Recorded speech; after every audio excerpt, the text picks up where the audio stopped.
আবরার আবদুল্লাহ আজ ঢাকা বিশ্ববিদ্যালয়ে ঘুরে দেখেছেন। ঢাকা বিশ্ববিদ্যালয়ে ঘুরে দেখার পর অনুভূতি কী?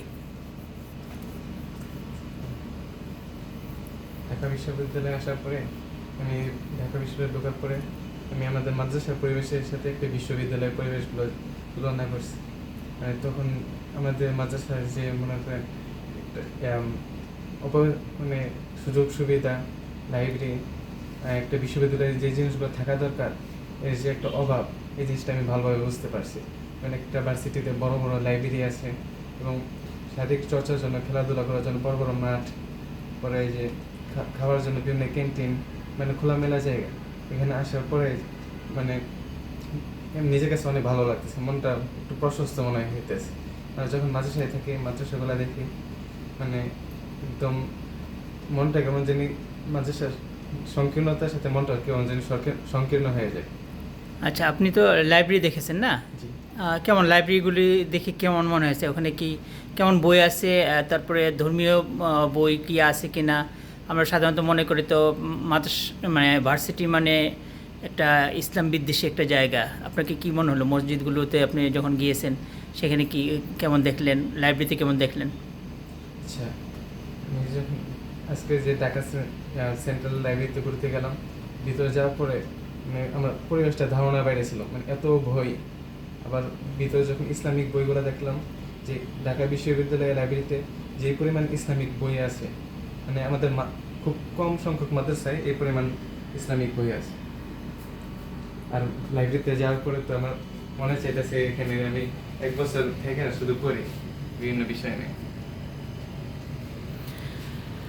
মসজিদগুলিতে যখন গেলেন তখন কি মনে হলো?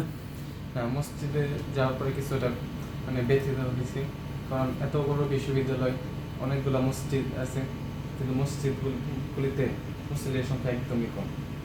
এই জন্য একটু কষ্ট লাগলো। এখন মানে একটা এত বড় বিশ্ববিদ্যালয়, এত ছাত্র, কিন্তু ধর্মীয় অঙ্গনটা এখানে মানে মানুষের মধ্যে ধর্মীয় অনুভূতিটা একটু কম মনে হয়। আপনি যে জহুরুল হক মসজিদে গিয়েছিলেন, মেন যে বিল্ডিংয়ে, সেই বিল্ডিংয়ে মসজিদে যদি যেতেন তাহলে অনেক লোক দেখতে পারতেন, কিন্তু আপনি যেটা ছিলেন টিন শেড, ওটা অল্প লোকেই থাকে, অল্প মুসল্লি হওয়ার কথা। আপনার সেন্ট্রাল মসজিদে আসর নামাজ পড়ছেন না? কেমন উপস্থিতি? কম ছিল? কমই ছিল, তুলনামূলক কম ছিল। আচ্ছা, মানে বিশ্ববিদ্যালয়ের তুলনায় যে পরিমাণ ছাত্র আছে এই তুলনায় অনেক না এখন তো প্রত্যেক হলে হলে মসজিদ, তো হলে হলে মসজিদ থাকার কারণে এখন তো ক্লাস টাইম না, সবাই চলে গেছে হলে।